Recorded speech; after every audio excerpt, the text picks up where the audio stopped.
information, reporters having access, is part of the learning process as a society, so that when there are accidents in the future, we actually can respond intelligently and not with a lot of unknown assumptions and just waving our arms and trying to hope we get things right. Okay, so BP doesn't want you to study them, but how high up have you gone in the U.S. government, since you work with the U.S. government, to demand access? What I've done is I've put together this experiment, and I've shared it with members of the technical flow rate team and other people within the government, hoping to get the go-ahead on being able to do this experiment.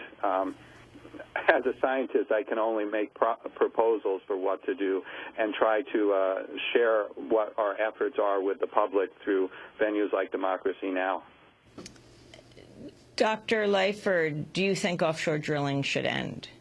In the ideal world, I would tend in that direction. But my worry is that we import our oil, and if we stop producing it within the U.S., more of it will come from Nigeria, where no one cleans up any mess or accidents and activists get shot.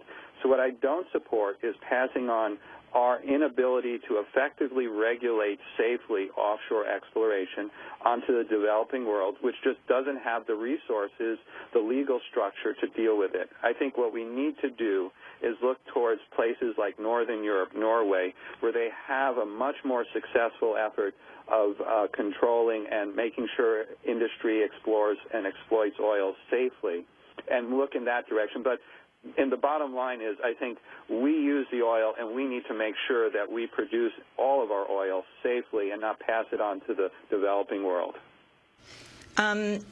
I wanted to ask you about this report that has just come out. The cleanup efforts far behind where they should be. BP skimmed or burned just 60% of the amount of oil it promised regulators it could remove in a single day. Again, the Washington Post reporting that in March, just a few weeks before the disaster, BP filed a report saying it had the capacity to skim and remove more than 490,000 barrels of oil each day in the event of a major spill. The report was not questioned by federal officials. As of Monday, skimming operations have averaged less than 900 barrels a day. What I think we see here is clear evidence of how the investment in safety has not been made over the last decades. The state-of-the-art skimming vessels are not available. They're insufficient. There's not been a continuous upgrade of capabilities to retrieve oil. And so what the report is highlighting is wishful thinking rather than long-term investment strategies. Again, I've collaborated with scientists in Norway where there's much more government support for this kind of research, and there's a continuous program to ensure that the oil companies have the latest technology available, effective containment systems that can be deployed, and so on, in order to respond to an oil spill. And instead, it seems to have been left to industry over the last decades, and industry has maximized their profits and not kept up with investing in case of an accident. President Clinton and others have talked about bombing the well. What do you think of this, Dr. Leifer?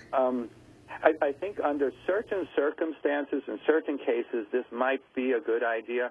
But in this particular case, we don't know. The science has not been done. And I'm very worried, very concerned, almost frightened, you might say, that such a plan, bombing the well, would fracture the seabed and allow what is an engineering problem, oil coming from a single point, to convert into a natural system where the oil comes through thousands and millions of pathways right through the seabed into the ocean.